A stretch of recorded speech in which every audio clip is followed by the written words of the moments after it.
They told me the job would be simple. All you have to do is watch the place, said the voice on the phone. Keep an eye on the monitors, do a few rounds each night, and make sure the place doesn't fall apart. You'll have a satellite phone, backup generators, and enough food to last 6 months. We'll send a supply chopper every 2 weeks. Easy money, right? Easy money, easy money. I should have known better. The research station is called Borealis Point. It's a crumbling relic from the Cold War era, built into a mountain range so remote that Google Maps barely acknowledges its existence. It squats in the shadows of glacier-carved cliffs, surrounded by snowdrifts that can swallow trucks whole. A single winding road leads here. Well, it's more like a path carved through the snow by tracked vehicles. Once the chopper dropped me off, I was on my own. The guy I replaced was long gone. No handshake, no handover, not even a note. Just a padlock hanging open on the gate, creaking in the wind. Borealis Point is a mess of steel walkways, rusting containers, satellite dishes buried in snow, and a main building that moans when the wind hits it right. Inside, it smells like old paper and mold, and the heating system makes a sound like something breathing through a clogged throat. But the strangest thing? There's a set of rules nailed to the wall in the main hallway. Not a security protocol, not safety instructions. Rules. Handwritten in red marker on a yellow sheet of paper behind a cracked plastic cover. They read 1. Never look into the south-facing mirror after 2:47 a.m. 2. If you hear footsteps on the roof, check the cameras. If nothing shows up, do not go outside. Always leave food outside the north exit at midnight. Do not watch to see what takes it. 4. If you find a journal in your room that isn't yours, do not read it. Burn it immediately. 5. Between 3:15 and 4 a.m., you may hear a voice on the radio. It may sound like someone you know. It is not them. Do not answer. 6. Keep your own journal. Write in it every day. If it goes missing, find it before nightfall. 7. The station does not like to be ignored. Walk the full perimeter every night before 2 a.m. There were more, 12 total, but those 7 were the ones that stood out the most. At first, I thought it was some kind of hazing ritual, maybe a joke from the last guy. Scientists have weird senses of humor, right? Or maybe the cold just drives people nuts out here. But something about the paper, the way it was aged, weathered, like it had been touched 100 times, it didn't feel like a joke. The station had no permanent staff. The scientists rotated in and out during the summer. But during winter, mid-November through late March, it was just the Watchman, me. The first night, I ignored the rules. I didn't put food outside. I didn't walk the perimeter. I just holed up in the main control room with some instant ramen and a worn paperback, figuring I'd make my rounds in the morning. That was a mistake. At exactly 12:17 a.m., the motion alarm on the north side of the station went off. I checked the cameras, grainy static and a faint outline, something large hunched, just outside the door. It wasn't a bear. I've seen bears. This thing was taller, its limbs too long, back arched like it was dragging something. The camera glitched just as it moved. One frame it was 10 feet away, next frame it was pressing against the door. Then nothing, no movement, no sound, until I heard a slow, heavy scraping on the wall beside me, like claws dragging down metal. I grabbed the station-issued rifle and crept toward the hallway, heart in my throat. Every light flickered as I walked. The air had gone still, like the whole building was holding its breath. At the north exit, nothing. The door was sealed. The keypad light glowed red. No tracks in the snow outside, just the wind. I returned to the camera feed, rewound the footage. The image was still there, flickering and broken, but now the timestamp read 12:03 a.m., not 12:17. The time didn't match the alert. At 2:48 a.m., while still trying to make sense of the glitch, I got up to use the restroom. That's when I passed the mirror in the south hallway. I remembered the rule as soon as I looked. Too late. I didn't even look into it directly. Just a glance from the side. Enough to see something was wrong. My reflection was smiling. I wasn't. I froze, heart hammering, staring at the figure that wore my clothes, matched my movements, but smiled back with teeth that were far too long, lips pulled tight like they'd been cut open. Its eyes were pitch black, like burnt holes in paper. Then it raised a hand and waved. I ran. locked myself in the control room, and stayed there until daylight filtered through the frosted windows. The mirror was empty the next time I passed it, just my tired, pale face staring back. The next night, I followed the rules. At midnight, I left a sealed packet of dried meat outside the north exit. Didn't look back. At 1:30, I bundled up, took my flashlight and rifle, and did the full perimeter walk. The snow was waist-deep in places, the wind howling like a living thing. Halfway through, my flashlight cut out. Something howled from the forest line, a sound so low and guttural I felt it in my chest. I didn't linger. Back inside, I wrote in the journal they provided. Just basic stuff. How I felt, what I saw. I locked it in the drawer by my bed. But at 3:20 a.m., the radio crackled. "Abda?" the voice said. "Abda, it's me." It sounded like my sister. I haven't spoken to her in years. She lives in Pakistan. There's no way the station radio, short range and only functional within a few miles, could pick up a signal from her. Still, the voice pleaded, "Please answer. I need your help. I'm lost." I turned the volume down and walked away. After the sun rose, if you can call it that, just a dim gray haze through the clouds, I found something odd in my room.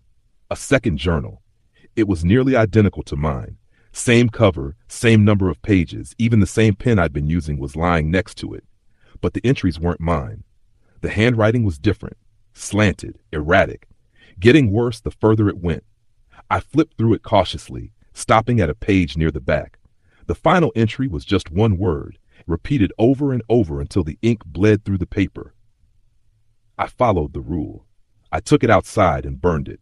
The fire flared high for a second, too high, blue and white like a magnesium flare, then died to embers that hissed in the snow. I swear I heard a whisper when the last page turned to ash. The next morning, I woke up to find the food packet I'd left outside the north exit was gone. In its place was a single white stone, perfectly round, smooth, and warm to the touch despite the snow. I kept it. I don't know why. I didn't tell the supply chopper anything when it came at the end of the second week. Just took the crate, gave a thumbs up, and watched it vanish into the clouds. I'm beginning to think that was part of the rules too. Never ask for help. I've only been here 2 weeks and already I'm dreaming in static. Hearing footsteps when I know I'm alone. Seeing shapes in the snow that vanish when I blink. And the mirror, sometimes I catch it smiling, even when I don't look at it. I think it knows me now. The mirror hasn't smiled in 2 days. It sounds like a relief, right? Except now, it's doing something worse. Now it just watches me. That reflection, my reflection, never breaks eye contact. It doesn't follow my movements like a real mirror should. If I step to the side, it stays still. If I duck, it stares straight ahead. I've taken to avoiding that hallway altogether, cutting through the mess hall instead. It adds 5 minutes to every round, but that seems like a small price to pay for peace of mind. If peace of mind even exists out here. The rules say I need to walk the perimeter every night. I've done it faithfully since that first mistake. But last night, something changed. It started at 1:53 a.m. My breath froze in the air as usual, boots crunching over the snow. The flashlight cut a narrow cone ahead of me. The wind had died down, unusually still for this place. I remember thinking it was too quiet. That's when I saw them. Footprints in the snow. Not mine, not animal. Too narrow. Barefoot, human. But the toes were wrong, longer, misshapen, like they were pulled forward too far. They led away from the station and vanished into the tree line. I shouldn't have followed them. I know that. But something about the tracks, it felt like they were calling to me. Luring me, I went 10, maybe 15 yards off the path. That's when I noticed the radio in my parka had begun to hum. Not static, not white noise. It was breathing. Slow, labored, wet sounding. It rasped like someone dying, their lungs filling with ice. I turned back, fast, almost dropped my flashlight. The moment I did, the breathing stopped. When I got inside, the stone was gone. The smooth white stone I'd kept since the second night, the one I'd left on my nightstand, had vanished. In its place was something else. A tooth. Not a human one. It was too sharp, too long. Still warm, as though it had just come from a mouth. I wrapped it in a sock and threw it in the furnace. This place, it's changing. It's not just the hallucinations. Something deeper is happening. I can feel the air tightening in my lungs when I wake up, like I'm being watched, even when I'm alone. The power flickers at the same time every night, 2:11 a.m. on the dot. Lights dim, cameras freeze, then everything kicks back on with a faint electric whine. And now the voices. They started on the third week.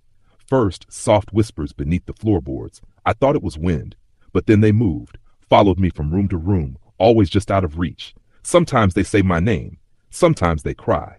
2 nights ago, during my journal entry, I wrote something I don't remember. I had just finished noting the usual weather conditions and odd camera flickers when I noticed the pen hadn't stopped moving.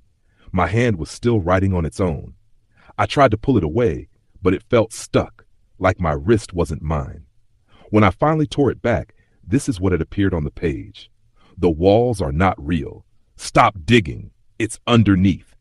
I stared at the words for a long time. I haven't been digging. I haven't even touched the ground outside beyond the usual perimeter walks. But the next morning, behind the station, I found a shovel buried in the snow, freshly used.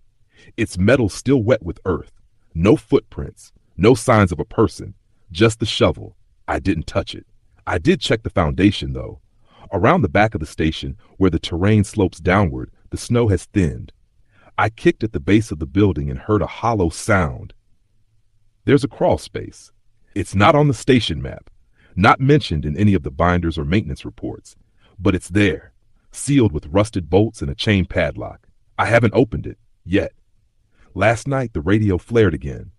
Not with my sister's voice this time. This time, it was me, my own voice, perfectly mimicked.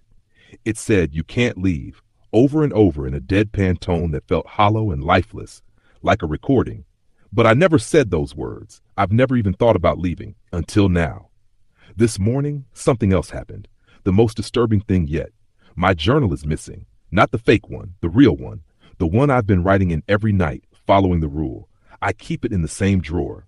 Locked it, too. But it's gone. I tore the room apart. Every drawer, every shelf, nothing. And now the day is slipping away fast. The light is dying. I have until nightfall to find it. I've been through every room except the sub-basement. It's a cold storage area and mostly unused during winter. When I opened the hatch, a rush of freezing air burst out like a living breath. The staircase down is metal, slick with frost. The overhead lights flicker as I descend. I count 15 steps, then 20. It feels like it goes too far. By the time I reach the bottom, I'm certain I'm beneath the earth. The hallway is narrow and lined with pipes. Half are leaking. There's mold blooming in the corners. And at the very end, one final room. No label, no number, just a dented metal door and a broken keypad. The handle turns. Inside is pitch black. My flashlight barely cuts the dark. The beam hits the far wall, and I see it. My journal. Sitting in the center of the floor, open to the last page. I step inside. The air is thick, like syrup. Each breath takes effort.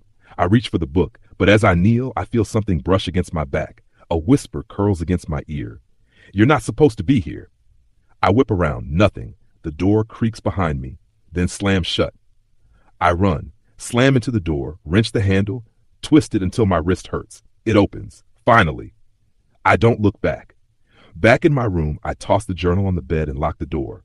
Then I open it to the final page. There's a message written there that I didn't put. One sentence: "You're being watched from the mirror." I turn slowly. The mirror is just outside my door, down the hall. But even from here, I can feel its pull. I've blocked the door with the desk, pulled the mattress in front of the vent. There's something in the station with me now. Something old. Patient. It lives in the walls. Maybe under the ground. Maybe it is the ground. I write this with shaking hands just before midnight. There's scratching at the north exit. I've left the food out. I don't want to see what takes it. But I heard a sound I can't unhear. Laughter. Low, rasping laughter, like a child trying to mimic an adult. Then a knock. Slow, deliberate. 1, 2, 3. The mirror across the hall has gone completely black. No reflection, no glass, just a void. I won't look into it again. Tomorrow I'm going to check the crawl space, because I think it's calling me, and I think whatever's underneath this place is starting to wake up. There's something alive under the station. I'm not using that word lightly. I don't mean pipes groaning from the cold or the wind shifting the walls. I mean breathing, pulsing. Something down there moves, and it has weight. It thumps softly through the floors at night, like a heart buried too deep to reach, but still loud enough to feel in my spine. I barely slept after the mirror went black. I duct taped cardboard over it, then sealed the hallway with stacked furniture and chairs. It's a flimsy barrier, but enough to fool my instincts, barely. At dawn, I put on every layer I had and walked around back to the sealed crawl space. The chain padlock was gone, not broken, not lying in the snow. Gone. I stood there for a full minute before touching the hatch. It was ice cold, but the hinges moved like they'd been greased yesterday. No creaking, no rusted struggle, just a smooth motion as the metal door swung inward. Darkness waited below, the kind that looks too heavy to be real. It swallowed the beam from my flashlight almost instantly. I didn't go in, not then. Instead, I returned to the control room and checked the camera feeds. Nothing unusual at first, just the usual snow, distant trees, a few blinking red lights from dormant equipment. Then, at camera 7, one pointed behind the station, I saw it. A shape, humanoid, standing about 20 feet from the hatch. Tall, too tall. Its arms hung to its sides, unmoving. The head looked wrong, elongated like it had stretched upward unnaturally. No face, just skin where there should be features. I watched for 10 minutes. It didn't move once, just stood there. But when I blinked, it was gone. One frame to the next, empty snow. I went back to the hatch. Tracks led away into the forest. Long, thin, and dense in the snow like heelless feet dragging. I should have closed the door and bolted it shut. But I couldn't. Something was calling me. Not with sound, more like pressure in my skull. A sense of unfinished business. Like something was waiting for me down there with answers I'd been avoiding. So I went back at night. Brought a headlamp, backup flashlight, the station-issued rifle, and a roll of orange rope tied around my waist. I anchored the rope to the hatch and descended. The tunnel wasn't natural. At first, it looked like a crawl space, tight, wood-framed, packed dirt walls. But then it opened into a corridor, maybe 5 feet wide. The floor was stone, carved, not laid. The walls were smooth, too smooth, like they'd been melted rather than dug. The air was humid, wet. It stank of rust and rot. And something else. Something sweet, like old fruit left too long in the sun. About 30 feet in, I found the carvings. Symbols etched into the walls, circles inside circles, spirals that bled into teeth, eyes with too many pupils. Not language, more like instructions. Warnings, maybe. I didn't touch them. The hallway sloped downward. I lost track of time, but I followed it until the air felt thick enough to choke. My flashlight dimmed. The beam grew yellow, then red. When it turned blue, I stopped. Ahead, the tunnel opened into a dome-shaped chamber, maybe 20 feet wide. In the center was a pit, just a hole in the ground, surrounded by small bone totems, bird skulls, broken antlers, sharpened sticks arranged in star patterns. And around the edges of the pit, mirrors, all facing inward. Different shapes and sizes, some cracked, some whole, but all upright, like they'd been placed there deliberately. They reflected nothing. Just that same black void. I stared too long. The mirrors began to shimmer, not from light, but movement. Things behind the glass. I saw myself, multiple versions, each one wrong. One had hollow eyes. Another was hunched and twitching. One wore no face at all. Then they started to move independently. I turned to run. The ground thudded beneath my feet, 3 slow pulses. The air vibrated. A groan like shifting plates echoed through the walls. Something alive, deep beneath the station, woke up. And it wasn't happy I was down there. The rope yanked tight. I hadn't noticed it had twisted around my leg until I started climbing. Something below tugged, once, twice. I pulled hard, harder than I've ever moved. I reached the hatch and flung myself out just as the rope snapped. It wasn't clean. It looked chewed. Back in my room, I found another gift, a page, from my journal, but not the one I'd lost. This was old, yellowed, edges curled. The handwriting was mine, but I never wrote what it said. It read, "The mirrors are not windows. They are mouths. You're feeding it." I don't know what that means. Not fully. But I have a theory. The station isn't just haunted. It isn't just cursed. It's hungry. The rules, they're not for protection. They're offerings, rituals to keep it satisfied. The food at midnight, the silence during the radio hours, the avoidance of the mirrors, they're part of a deal someone made long ago. Maybe the original builders, maybe something older, and now it's getting hungrier. The night after I visited the crawl space, the power cut out at 2:11 a.m. and didn't come back. No flicker, no reboot, just silence. Even the generator failed. I tried to crank it, nothing. My flashlight started to dim too, even with fresh batteries. The walls thumped, once, then twice. Then a scraping began, soft at first, then louder. Something climbing. I sat in the corner of the control room, rifle in hand, flashlight propped against the wall. I watched the cameras blink out one by one. Then I saw the north exit open. The food tray was untouched, but the door locked from inside opened on its own, and something came in, something tall. Its head scraped the top of the door frame. The camera caught a single frame of it before cutting to static, just enough to see its shape. It was me. Not just similar, identical. It even wore my clothes. I heard it walk down the hall. Slow, heavy, deliberate. It paused outside the control room door, then kept walking. I didn't sleep, just sat there listening. By morning, the lights came back. The cameras reset. Everything was normal, except the mirror was uncovered. The cardboard had been peeled away, laid neatly on the floor, and the reflection? It waved again. I think it's only a matter of time before it gets in, before it stops mimicking and starts replacing. I don't know what will happen if it does. But the next time I open that door, I might not be the only version of me in the room. There's something else. Last night the radio turned on by itself, but this time it wasn't a voice. It was a countdown, 4 numbers, repeated over and over. 5, the 2, 1, then silence. I don't know what it's counting down to, but I'm starting to think I'm not the first watchman who's heard it, and I won't be the last. I haven't seen my reflection in days. It's still there, technically. The mirror still shows a figure, but it's no longer mine. That thing, whatever it is, it looks like me, but it's not me. Its eyes are wrong, too bright, too wide, like it just learned how to pretend to be human and is overcompensating. It started following me. I see it out of the corner of my eye. Every time I pass a reflective surface, it lingers a moment too long after I move. Last night, it mimicked a gesture I hadn't made yet, raising its hand slowly before I'd even moved. It smiled while I stared. I haven't looked into a mirror since. The rules never said what happens if the mirror watches you back. They also never mentioned the replacements. I think that's what they are. Those versions of me I saw in the underground chamber. They're not just hallucinations or symbols. They're waiting. For me to slip. For me to look too long, to forget the rules, to break the routine even slightly. I'm starting to believe that once the station has your reflection, it doesn't need the original anymore. And now it's pushing harder. I've stopped counting days. The clocks reset at midnight every night now. Exact same time, exact same flicker. My watch shows 12 a.m. every time I wake up. There's no sunrise anymore either. Just a kind of dim twilight that hovers for hours, then drops into full black. The world outside feels thinner, like something has drained the edges of the landscape. And now I hear footsteps above me at night, but the station has no attic. Last night I climbed to the roof access hatch. I had to know what was up there. The snow was untouched, no tracks, no wind.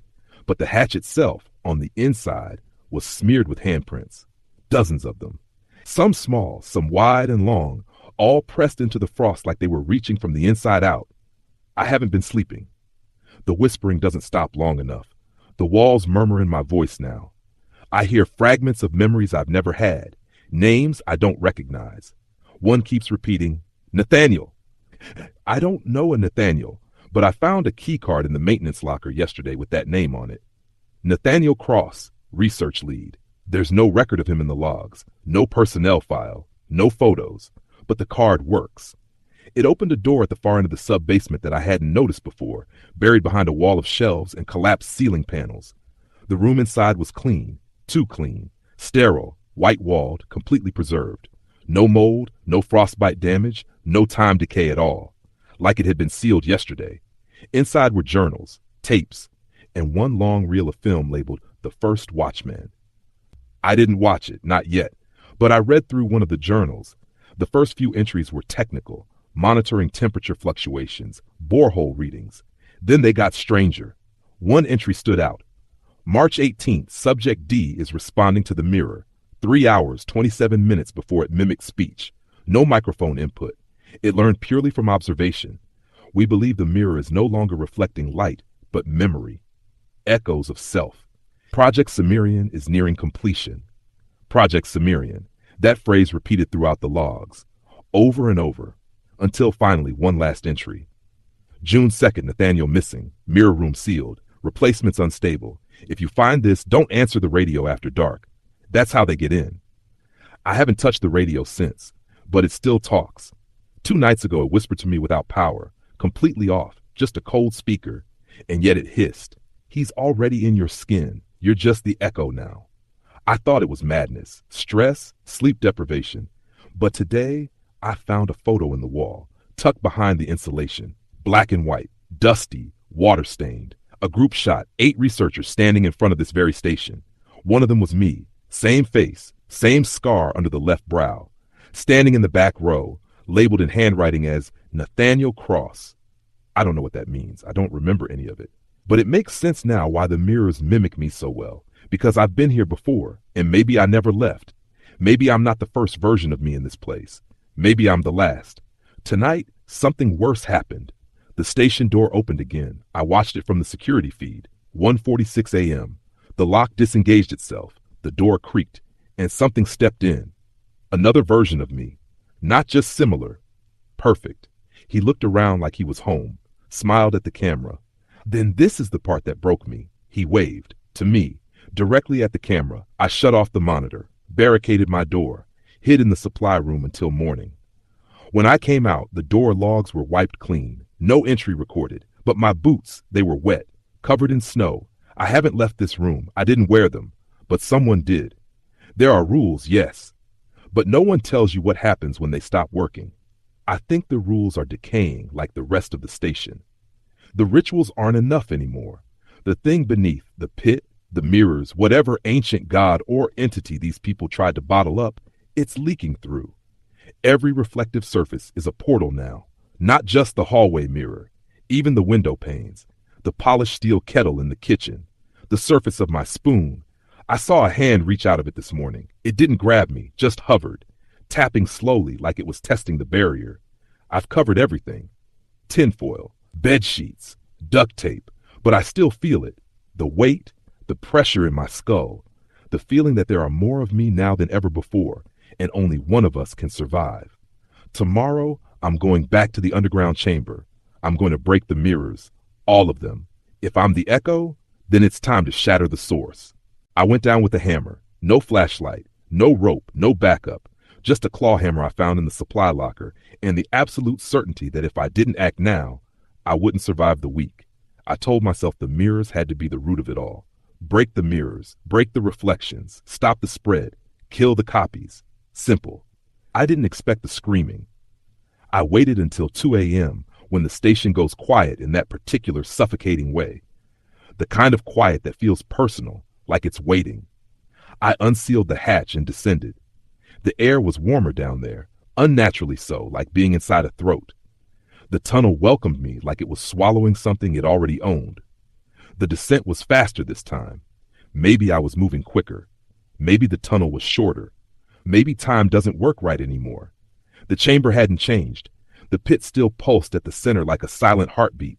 The bone totems were undisturbed. But something had changed with the mirrors. They were alert. Each one vibrated softly, almost imperceptibly. When I stepped into the chamber, I saw myself a dozen times. Not copies, not distortions, real-time duplicates, every one of them following my movements in perfect sync. But then one blinked, out of rhythm. Then another smiled while I stared forward. One of them turned its head. That was the last straw. I raised the hammer and struck the first mirror. The glass shattered on impact, spraying the floor with shards that hissed as they landed. But the reflection didn't disappear. It lingered. Its face cracked, bleeding black liquid from the breaks. It screamed without a mouth, a soundless blast of pressure that made my nose bleed and my ears ring. I staggered, but struck the second. Then the third. Each break was worse, more violent. The chamber shook. The air thickened with a rotting sweetness. My chest felt like it was filling with syrup. And then I heard them. Footsteps. From the tunnel behind me. Many. I turned and saw them crawling into the chamber, reflections, distorted versions of me, limbs bending wrong, faces stretched, skin painted with frozen expressions of rage, sorrow, laughter. One had a dozen mouths. Another's torso pulsed like a beating lung. They didn't run. They surrounded me in silence. One stepped forward. It looked perfect. Normal. Like me, as I remembered myself before this place started changing me. He raised his hand slowly and pointed to the last unbroken mirror. Then he spoke. Break that one, and you break yourself. I laughed. It sounded insane. Maybe it was. I raised the hammer anyway. He didn't stop me. He just said, "You were the first." I hesitated, and in that moment of hesitation, the mirror shifted. No longer my reflection, it showed someone else. A woman, mid-40s, crying, standing in a dim room I didn't recognize. She mouthed something I couldn't hear. Then the image changed again. A hospital room, a boy on a bed, eyes closed, machines beeping slowly. I knew him. I don't know how, but I did. Then my reflection returned, but older, worn, scarred, crying. I dropped the hammer. The images stopped. The chamber pulsed again, 3 long thuds that knocked me to the ground. Then the pit opened. It didn't widen or expand. It just opened, like it had always been a mouth waiting to speak. From the darkness below, a voice rose, not with words, but with memory. Images, sensations, regret, guilt. I saw flashes of lives I never lived, people I never met, failures I never made, or maybe I had. Maybe they belonged to the versions of me I destroyed. Or maybe they were warnings. I couldn't move. The reflections closed in, but they didn't touch me. They walked past, one by one, and stepped into the pit. As each vanished into the void, a mirror cracked and fell, until only 2 were left. Me and the other me. We stared at each other. "You still think this is about you?" he asked. "You're a byproduct, a failed echo. The real station is long gone. The rules were just habits we couldn't forget."